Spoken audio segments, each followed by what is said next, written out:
Bienvenidos una vez más al Venezolano Hoy. Este es un espacio de conversación con figuras de interés para los venezolanos y latinoamericanos. Muy buenas noches a los que se están conectando. Yo soy José Ramón Villalobos, yo soy periodista venezolano y formo parte de la gran familia del grupo editorial El Venezolano. Este en vivo cuenta con la participación y producción conjunta del venezolano de Miami, del venezolano Panamá, del venezolano Houston, del venezolano Colombia y del venezolano Madrid.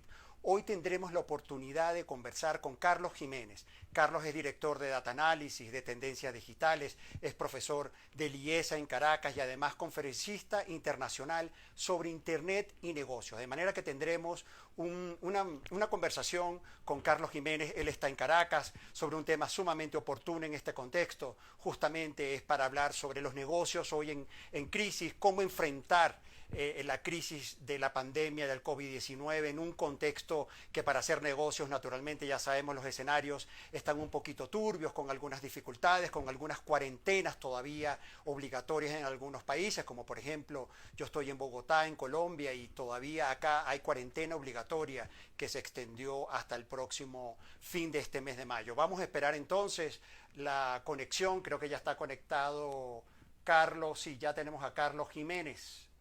Vamos a ver. Buenas noches a todos los que se están conectando. Carlos, Hola, ¿qué tal? José Ramón, ¿cómo estás?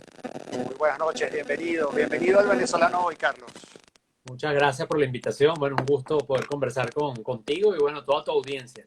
Así es. Bueno, Carlos, tenemos una promesa esta noche que le hicimos a la audiencia que se está conectando en este momento, y es: ¿qué hacer con mi negocio frente a la crisis del COVID-19? Sí, cómo no. Bueno, fíjate que es un tema que he venido trabajando a partir de la pandemia, y la primera recomendación que yo les daría es que definitivamente entiendan la crisis, porque muchas veces hacemos o realizamos acciones de manera automática. Te voy a poner un ejemplo. Viene la crisis y la Ajá. respuesta automática es: voy a reducir, no voy a hacer publicidad, o voy a reducir todas las comunicaciones, porque la gente quiere hablar solamente de la crisis o porque la gente está sensible. Y eso puede ser una respuesta intuitiva que puede sonar lógica o de sentido común, pero que está demostrado que no da muy buenos resultados. De hecho, hay muchísimos estudios académicos, más de 20. Uh-huh. Yo lo cito en un artículo que escribí, que publiqué en mi sitio web, carlosjimenez.info, en donde las empresas, por ejemplo, que comunican durante la crisis, obtienen mejores resultados durante y después de la crisis. Esto significa mantener la presencia. A lo mejor redujiste tu presupuesto publicitario, a lo mejor no estás en la misma comunicación habitual en términos de intensidad, pero Sí. no te desapareciste. Eso es muy importante. De hecho, acabamos de terminar un estudio y la Uh-huh. expectativa del latinoamericano es esa: es que la marca esté presente, que la marca sea útil, que la marca comunique. Entonces, la primera recomendación que doy es que entendamos la naturaleza de la crisis y evitemos tomar medidas de memoria o del sentido común que a veces no traen muy buenos resultados. Entonces, ¿cómo no? Sí, Carlos, y cuando te refieres de mantener la presencia, es decir, porque gestionar la comunicación en crisis se requiere experticia, naturalmente, y especialmente frente a una crisis sanitaria que nadie sabía, nadie previó. Entonces, ¿de qué manera yo podría identificar, bueno, estoy frente a una crisis, necesito seguir comunicando? ¿Cómo hacer eso en una Sí, empresa? cómo no. Fíjate que esto es muy importante lo que acabas de decir, porque cuando yo digo que hay que comunicar, que incluso durante la crisis es cuando más hay que comunicar, pero ese Exacto. mensaje solo no sirve. Tiene que ir acompañado de un segundo mensaje, que es que la comunicación en la crisis hay que diseñarla y hay que saber lo que se dice. Porque si tú simplemente dices hablar por hablar y mantener tu comunicación como la que tenías previa a la crisis, eso más bien te puede traer problemas e incluso una crisis de reputación que puede sumarse a la crisis de entorno original y puede empeorar las Agudizar la cosas. crisis, Carlos. Se agudiza la Empeorar. crisis. Exacto. Exacto. Entonces, ¿qué tienes que tener cuidado? Bueno, tienes que ajustar las comunicaciones. Tienes que entender de que la comunicación no es la misma que antes. Es una comunicación que tiene que tomar en cuenta la frecuencia, hay que cambiarla, el tono hay que cambiarlo, el tipo de mensajes, y eso nos lleva a algo muy importante. Yo no les puedo dar una fórmula mágica genérica.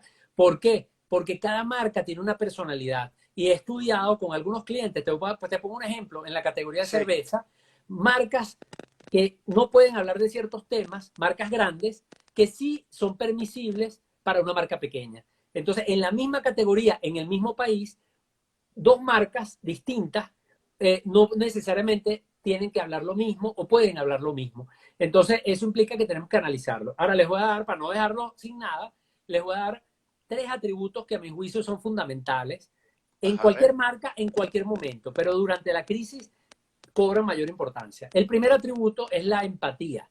Si yo voy a comunicar en tiempos de crisis, yo tengo que entender que esa comunicación va a tener que ser empática. ¿Y qué significa la empatía? Que yo lo primero que tengo que hacer es conocer muy bien la emocionalidad de mi audiencia. Ahorita en el estudio de 15 países que estamos terminando, de tendencias digitales, detectamos que las emociones que están a flor de piel de la gente en Latinoamérica, ¿cuáles son? El miedo, la angustia, la frustración. Entonces no es lo mismo comunicarte con una audiencia que tiene rabia o que está eufórica, que nos ha pasado. En algunos Sí, claro. países, por ejemplo, ha habido crisis política y la audiencia tiene rabia. Entonces, esa comunicación es distinta a un cliente o a una audiencia que tiene miedo o que está frustrado. Entonces, la empatía es el primer atributo. Parte de conocer al otro, parte de reconocerlo, porque no solamente es que te conozco, sino te doy tu puesto, te reconozco y te digo, te estoy escuchando, Y estoy te doy la contigo palabra, y incluso. te dejo que hables. Porque Exacto. mira que muchas marcas publican en las redes sociales y les encanta. Y ay, somos sociales, estamos en las redes sociales, engagement, y creen que el engagement es simplemente recibir corazoncito. Y el engagement ese implica reconocimiento al otro, y eso implica por decirle al otro, cuéntame cómo te sientes, estoy dispuesto a escucharte, quiero Exacto. leerte. Entonces, hay muchas marcas que están todavía montadas en su pedestal, solo que se bajaron del pedestal de la televisión y se montaron en el pedestal de las redes sociales, pero sigue siendo un pedestal más chiquito, pero pedestal. Entonces, no, la marca empática es la que conoce la audiencia, pero la reconoce. Y por último, la tercera parte de la Ujú. empatía, que es que ella misma se reconoce, porque yo como marca, yo me reconozco como auténtico. Como yo, por ejemplo, como marca personal, yo reconozco que esta crisis, con todo lo que yo estudio las crisis, es una crisis que me da miedo, es una crisis que me ha retado, es una crisis que me ha cansado, y yo lo reconozco. Y eso forma parte de la empatía, porque entonces la otra parte, es decir, el cliente, siente que tú también lo puedes entender a él, porque tú también estás viviendo lo mismo. Porque si no, yo soy una marca no empática, sino sociopática. Es como que yo estoy en una cúpula y a mí no me afecta nada de lo que está pasando. O Ujú, como ujú. estos líderes motivacionales que hablan queriendo motivar, pero como si de verdad no pasara nada. Y entonces, porque es ficticio, entonces eso no empatiza, eso no funciona. Es el primer atributo de la marca, la empatía, importante en estos tiempos. Así es. Ajá. El Y segundo, si quieres que te sí, lo comente, el sí, segundo es sí, claro. el segundo es la autenticidad. Y la autenticidad es hablar claro, hablar con sinceridad. Involucra también la herencia, que tú puedas, tienes un legado y lo comentes, si es que lo tienes, porque puedes ser muy joven y no lo tienes. Implica compromiso con la calidad. Mira, autenticidad es, yo tengo dificultades, aquí se va la luz, aquí no hay gasolina, pero yo aquí estoy trabajando por garantizar un mínimo nivel de servicio, estoy comprometido contigo. Todo eso entra dentro de la autenticidad. Es Que como por, comunicar con honestidad, Carlos, un poco ser exacto, honesto. exactamente, exactamente. Y fíjate que eso es el atributo, uno de los atributos más importantes identificados por los latinoamericanos con respecto a la expectativa que tienen de las marcas. Yo le pregunto a los latinoamericanos en la encuesta, que Ujú. son más de 10.000 personas, nómbrame marcas que tú admires. Y ahí mencionan marcas globales, que están en todas partes, pero también mencionan marcas locales, marcas colombianas, los colombianos, marcas mexicanos, los mexicanos, marcas venezolanas, los venezolanos. Pero luego le pregunto lo más interesante, ¿y por qué tú admiras a esa marca? Y entonces ahí es donde me dicen, yo admiro esa marca porque es auténtica. Yo admiro esa marca, sale de tercer lugar ya lo que era obvio hace 20 años. Yo admiro esa marca porque tiene productos de calidad, porque es exitosa. Eso antes siempre salía, pero ahora perdió peso. Ahora lo más Ujú. importante es porque esa marca es auténtica. Ese es el Claro. segundo atributo. Y el tercero, que es clave también, entonces fíjate, en la crisis, la empatía permite conectar. La Ujú, autenticidad, o si, como tú lo llamaste, sinceridad, que forma parte de la ujú, autenticidad, permite convencer, porque con la empatía conecto, con la ujú. autenticidad convenzo, porque soy honesto, soy verdadero. Y después Sí, viene el tercer atributo, que es la utilidad. ¿Por qué? Porque los dos primeros son buenos para conectar y convencer, pero no son sostenibles a largo plazo si yo no resuelvo el problema de la gente. Si yo soy una empresa de alimentos y no brindo alimentos de calidad, puedo ser muy empático y muy auténtico, pero no tengo futuro. Entonces, la utilidad es el atributo fundamental para que, sobre todo en la crisis, porque es la manera como yo puedo ayudar. Fíjate Claro, que yo siempre pongo el ejemplo, yo no voy a poner en mis redes sociales que hay que lavarse las manos para combatir el coronavirus. No es porque lavarse las manos no sea importante, sino porque mi propósito no pasa por allí. Yo puedo ayudar a la empresa con consejos para enfrentar la situación, porque ese es mi propósito. Entonces, esa es mi manera de ser útil y esa es la manera como yo ayudo. Entonces, es muy importante que la marca defina, de hecho lo acabamos de preguntar en el estudio y dentro de una o dos semanas lo vamos a publicar, le preguntamos a los latinoamericanos y, por cierto, a hispanos en los Estados Unidos, cuéntame qué esperas tú de una marca y en tiempos de COVID, pero además dime cómo la marca puede ser útil para ti, para tu criterio. Y entonces eso es muy importante para ayudarnos a identificar cómo podemos ser útiles, porque hay marcas que quieren ser útiles y se ponen a hacer cosas que no tienen que ver necesariamente con su ADN, con su propósito, pero es porque no claro, tienen claro el propósito. Entonces fíjate que los tres así es. atributos, empatía, autenticidad y utilidad, en el fondo los tres se alimentan de algo que es el core de la marca, que muchas marcas las agarró esta crisis sin los pantalones puestos, que es el propósito. Porque si yo tengo un propósito claro, soy empático, soy auténtico y soy útil.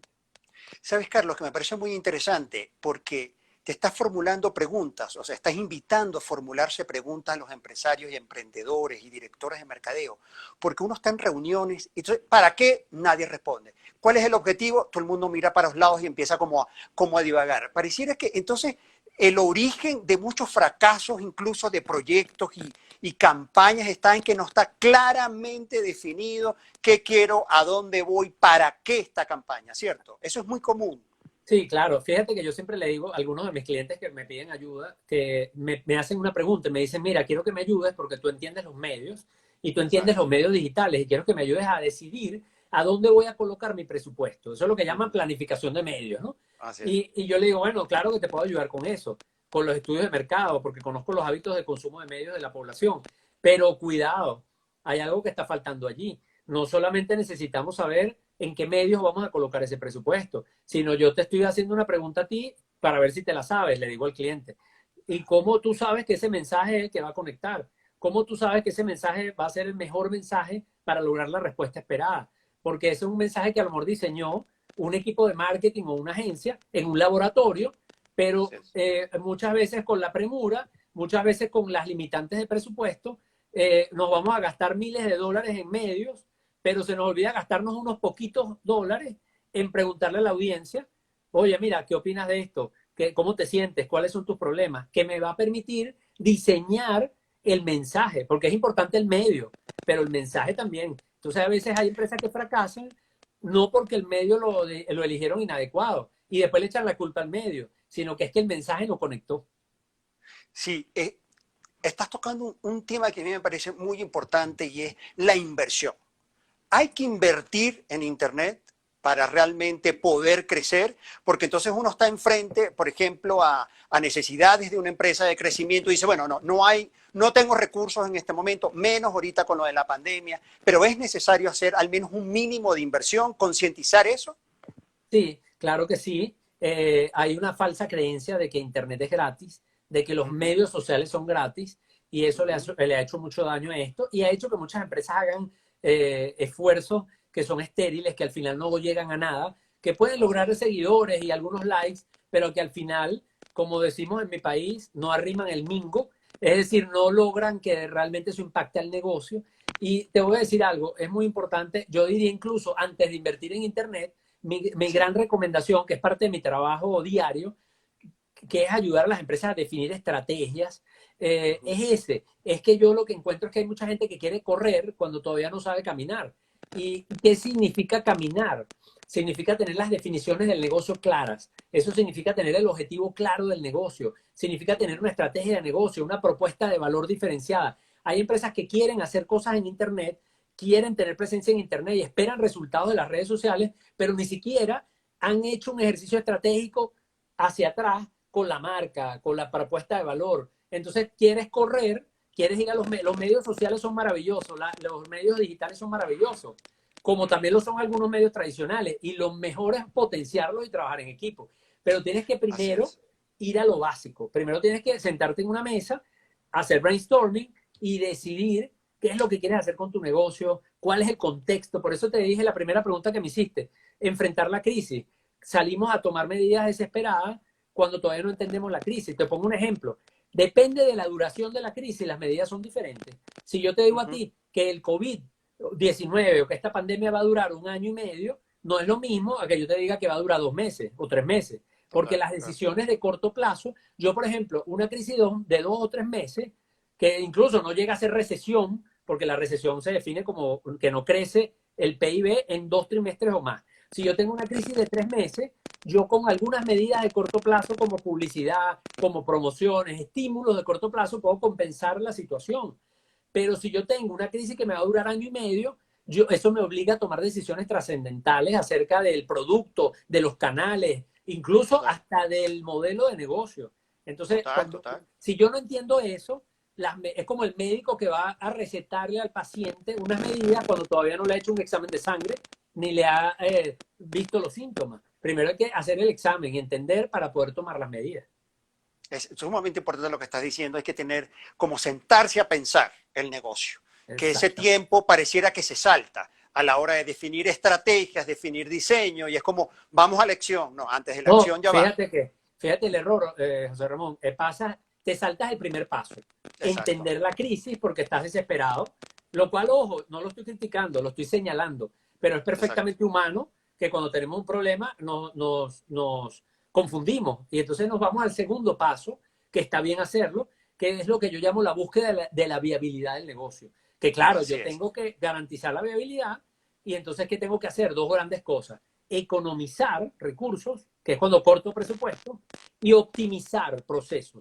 Entonces, esas dos cosas entran en esa fase. Entonces, me salto la primera y entonces las medidas que tomo en la fase de viabilidad a veces son erróneas porque no analicé la situación. Y Sí, después, y además, como estoy tratando de salvar la compañía, también cometo otro error. Primero, me salté el primer paso. Y segundo error, quemo los muebles. ¿Qué significa quemar los muebles? Que como quiero sobrevivir, se me olvida que hay un futuro, que puede haber un futuro si soy viable, ujú, y entonces comprometo los recursos de la compañía, incluyendo la marca y su reputación, de cara al futuro. Entonces tomé medidas para salvar el negocio a corto plazo, pero comprometí el futuro de la empresa. ¿Por qué? Porque tampoco lo tenía claro cuando estaba tomando las medidas de viabilidad. sí, yo creo que ya me respondiste la pregunta que quiero formularte ahora y es, ¿cuáles son los errores más comunes a la hora de definir una estrategia digital? O sea, ya un poco a partir de tu experiencia. ¿Cómo no? Bueno, el primer error es irnos directamente a la herramienta. Y el problema con este tema es que nos distraemos mucho con el InstaLive, nos distraemos mucho con los features, con la tecnología, pero se nos olvida que eso simplemente es una herramienta que tiene que obedecer a una estrategia. Entonces, el primer error que yo encuentro con mis clientes cuando me piden ayuda con reformular estrategias que no funcionaron, Ujú, es que ujú. cuando voy a entrar en detalle le digo, ajá, pero esta estrategia ¿para qué era? ¿Cómo que para qué era? Esto me lo trajo una agencia y mira qué chévere, mira qué bueno estas piezas que hicieron para Instagram, pero no vendimos nada. Entonces, bueno, ya va, es que lo primero, entonces el primer error es no tener claro el negocio, no tener claro, a lo mejor no es un problema del medio, a lo mejor no es un problema de inversión, es un problema de la propuesta de valor que no es atractiva. Tú puedes ser un genio del marketing, pero si la propuesta de valor no es atractiva, vas a engañar a algunas personas pocas veces, pero luego no eres sostenible.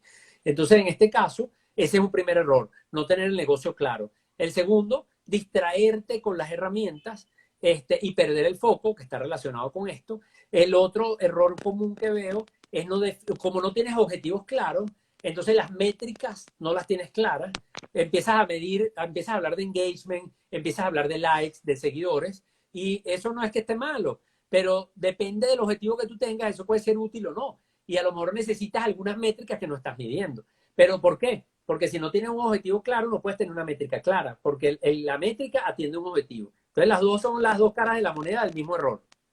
Sí, tú sabes, Carlos, que estás tocando un punto que también, vuelvo y lo digo, considero muy importante y es el tema de la medición.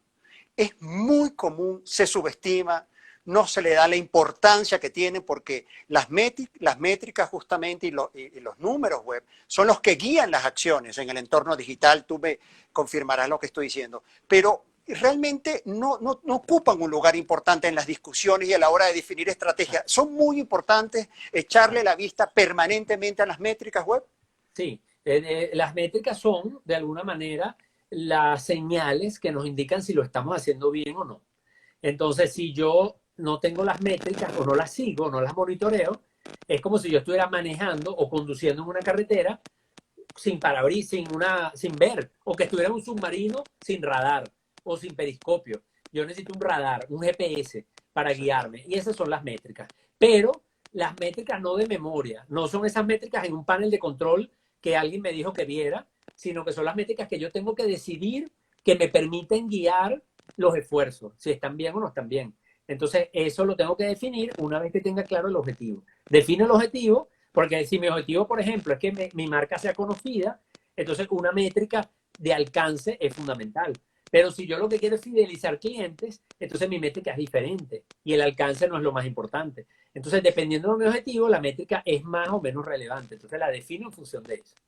Y entonces a mi equipo webmaster, por ejemplo, esa relación que hay que tener, revisarla semanalmente, indicadores, pedirles indicadores permanentes. Sí, bueno, lo ideal, te voy a decir, lo ideal es que cuando tú planificas, cuando tú haces planificación, por ejemplo, de contenidos, tú haces una grilla que puedes planificar trimestral, mensual, pero siempre vas a la unidad, lo que yo llamo la microunidad, que es la semana. Planificas una semana dentro de un contexto mensual y trimestral y anual, porque tienes una visión estratégica, pero cuando tú planificas la semana, es importante que tú te sientes y evalúes la respuesta que tuvo tu semana. Oye, mira, esto gustó, esto no gustó, esto le llegó a mucha gente, esto no llegó, esto tuvo más críticas, esto tuvo... Entonces, evaluar esa semana anterior, porque eso te permite aprender. El marketing digital y el marketing en general, hoy día sobre todo, es una disciplina que debe ser muy experimental. O sea, aquí tenemos que estar abiertos a la experimentación, que algunos la confunden con la improvisación. Entonces, si, esta palabra a mí me encanta decirla, pero a mucha gente le incomoda. Cuando yo hablo de experimentación, entonces hay gente que me ve y siente que se siente incómoda porque la experimentación la asocian con la improvisación. Pero la experimentación le podemos dar un nombre más bonito, a lo mejor le podemos llamar A/B testing. Voy a hacer pruebas para probar alternativas, a ver qué me funciona mejor. Y las empresas más exitosas en marketing digital son las que están haciendo A/B testing, es decir, están experimentando, pero en situaciones controladas y lo hacen en maneras controladas, de forma tal de que lo que funciona luego lo puedas potenciar y extrapolar. Sí, Carlos, ¿sabes qué? En estos días estaba en una reunión, ayúdame en esto, estaba en una reunión y de pronto un gerente de mercadeo dijo una frase que a mí me impactó. Dijo, el banner tradicional está muerto y el newsletter también está muerto. ¿Es así? ¿Qué dices tú? Efectivamente, los banners tradicionales ya no funcionan. Sí, fíjate, bueno, el banner tradicional depende de a qué se refería él con banner tradicional, porque el banner, que es un anuncio gráfico de Internet, es el mismo que tiene también Facebook y tiene Instagram. Entonces, claro, probablemente él se estaba refiriendo al banner que aparece en un sitio web, pero es que el banner hoy día, cuando vemos una publicidad display, nos estamos refiriendo a un banner que puede estar en Instagram, que puede estar en Facebook. Y creo que sobra la evidencia de campañas exitosas en estos medios. No, pero cuidado, no todo lo que yo haga con estas campañas es exitoso, porque el éxito de una campaña depende de muchas cosas.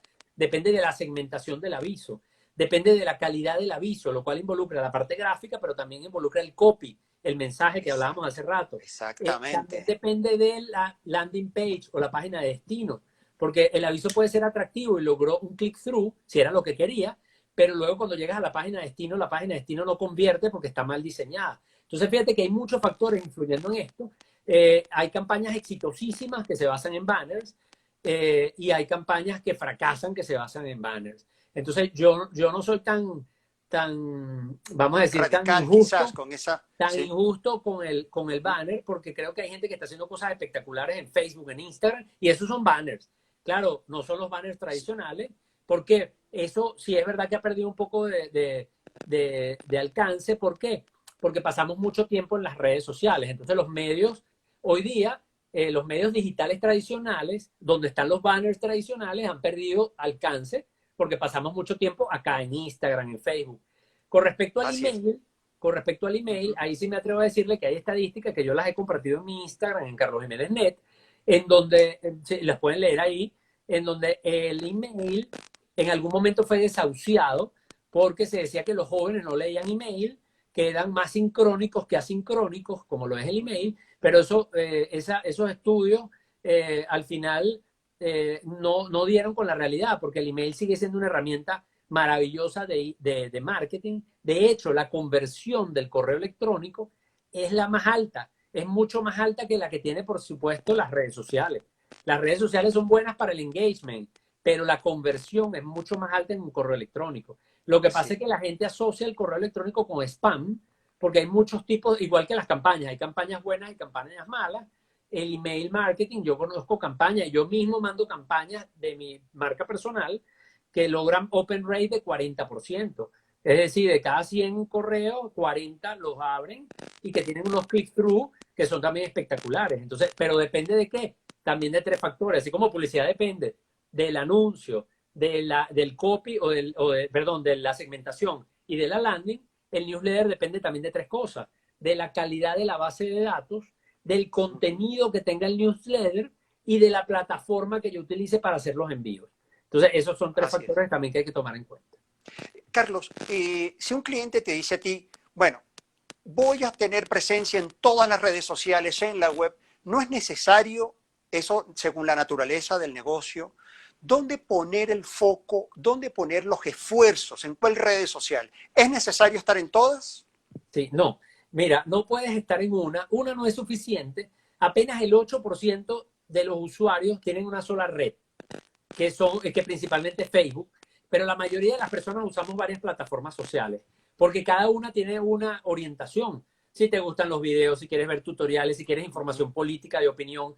Entonces, la mayoría de los usuarios usamos varias plataformas sociales. Entonces, una no es suficiente, pero tampoco es buena idea estar en todas, porque eso involucra esfuerzos, recursos que no van a ser recuperados y que no tiene sentido. Entonces, la respuesta está en un término, mi recomendación siempre es que cada marca tenga o utilice o centre sus esfuerzos entre 2 y 3 plataformas sociales.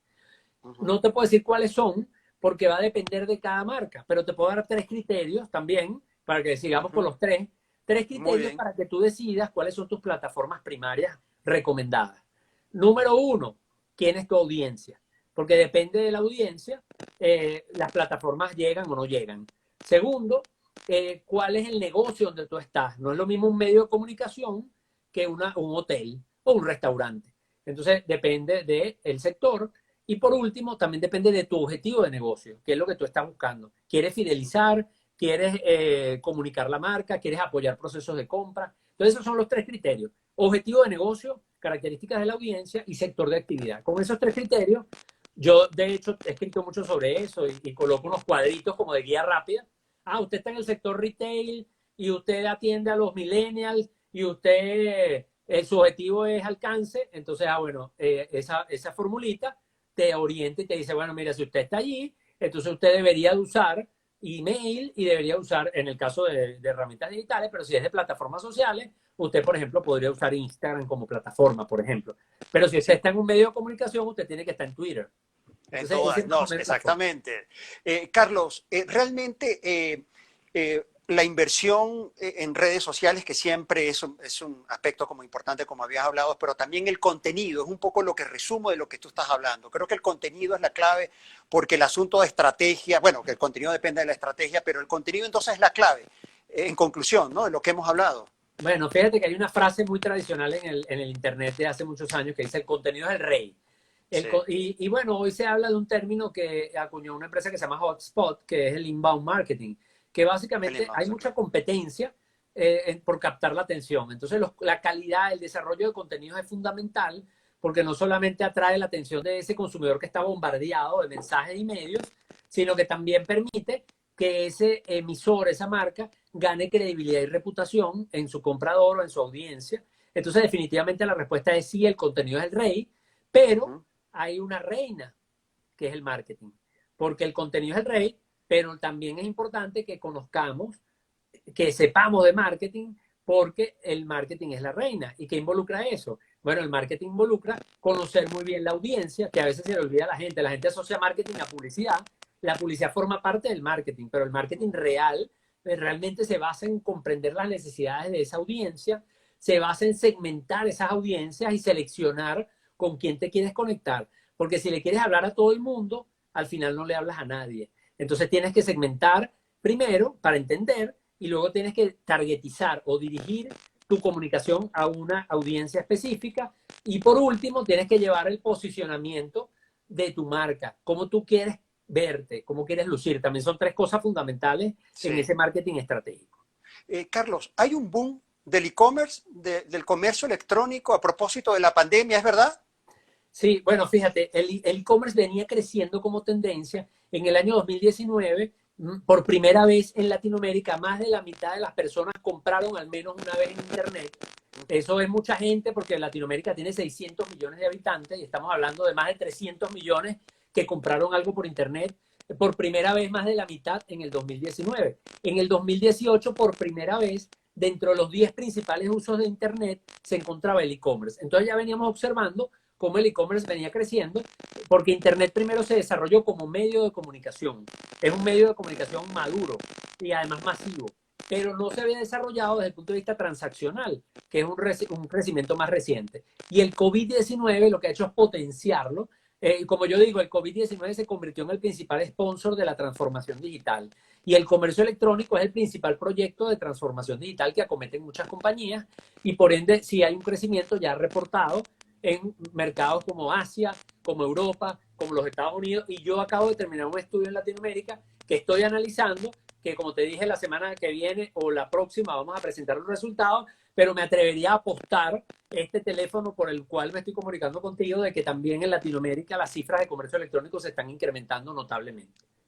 Sí, Carlos, tú estás en Caracas. ¿Cómo está la Sí. conexión en Caracas? Por suerte hemos tenido una conexión limpia, Carlos. Sí, exactamente. Bueno, yo tengo aquí dos servicios de Internet y bueno, pero es verdad que es muy difícil porque estamos en un país en donde muchas veces el problema no es necesariamente el servicio de Internet, a veces incluso el servicio eléctrico que falla. Sí. Y bueno, definitivamente, como yo siempre digo acá en las conferencias, yo trabajo muchísimo acá en Venezuela, paso parte de mi tiempo en Venezuela, pero también estoy en Panamá, en Miami activamente porque tengo negocios allí. Y siempre digo cuando estoy acá, que cada vez que uno se levanta en Venezuela, tiene que dar gracias a que tiene señal de internet o de telefonía móvil, porque dadas las condiciones del mercado y ciertos precios que algunas compañías tienen que cobrar cuando los dolarizas, definitivamente es un milagro porque son servicios que requieren inversión y requieren confianza de parte del inversionista y que amanecer en un país con estas condiciones y que haya internet o que yo pueda estarme comunicando contigo en esta transmisión que Sí. gracias a Dios no ha tenido interrupciones, es Sí. realmente un milagro, es realmente milagroso. Sí, seguramente. Bueno, Carlos, por favor, comparte. Yo creo que esta conversación debe seguir por las redes sociales con nuestra audiencia del venezolano. ¿Cuáles son tus redes sociales para seguir este diálogo que estamos sosteniendo? Cómo no, José Ramón, muchas gracias a ti por tu tiempo, por la invitación. Fue un gusto, como siempre. He conversado Sí, muchas veces con el equipo de El Venezolano Panamá, con Adriana. así es, así Las es. personas que quieran leer acerca de estos temas, tengo muchísimo contenido en mi sitio web, que es Carlos Jiménez, Jiménez con J y Z al final, .info, no .com, .info, porque yo me encargo de dar información y analizar información. Así que es carlosjiménez.info. Aquellos que quieren información pueden entrar allí. Hay muchísimos artículos, algunos gratuitos. Tengo un servicio de suscripción para aquellos que deseen tener contenido premium que tiene que ver con las tendencias del mercado, con lo que viene y también, por supuesto, de cómo diseñar estrategias digitales. Así que yo creo que en mi página web está todo, están mis redes sociales e Instagram, que es por donde nos estamos comunicando. Mi Instagram, que es Carlos Jiménez Net. Pueden también allí con mucho gusto contactarme y seguir esta conversación como tú dices. Sí. Carlos, ¿cuál es tu red social preferida? Mira, bueno, como acabo de decir, uno tiene que cumplir las cosas que dice o lo Ajá. que uno promulga, así que yo tengo básicamente mi estrategia digital ahora se fundamenta en tres plataformas sociales principalmente. La número uno, Instagram, es muy importante para mí porque yo soy un conferencista y para mí es muy importante la imaginería de las personas que me vean en los escenarios hablando de estos temas de negocio, y por eso utilizo mucho Instagram, porque me permite proyectar esa imagen del conferencista. La segunda plataforma que yo utilizo es LinkedIn, porque mi mercado es un mercado B2B. Yo realmente mis servicios se los vendo a empresas, no importa que sean pymes o grandes corporaciones, pero voy dirigido al B2B y por eso utilizo mucho LinkedIn. Y la tercera plataforma que utilizo social es YouTube, porque, bueno, una de las cosas que hago es dar conferencias, dar clases, explicar cosas que requieren su tiempo, así como tú me has dedicado más de media hora para hablar, entonces YouTube me permite poder dar explicaciones un poco más extensas. Y esas son las tres plataformas que yo utilizo en mi estrategia digital. Bueno, Carlos, una vez más, muchísimas gracias por haber compartido con la audiencia del Venezolano Hoy. Esta es la segunda semana de esta transmisión en vivo. Esto, como yo te había explicado muy temprano, esto es un esfuerzo y un trabajo de producción conjunta entre toda la gran familia del Grupo Editorial Venezolano. Justamente también Adriana, que está conectada, del Venezolano Panamá, el Venezolano Houston, el Venezolano Colombia, que yo represento, el Venezolano Madrid y el Venezolano Miami. Bueno, Carlos, salúdame a Caracas, por favor. Dile que la extrañamos un montón. Y mucho éxito. Y gracias por la oportunidad de conversar con tu audiencia y poder hablar sobre estos temas. Un gran abrazo. Gracias. Buenas noches. Chao. Chao.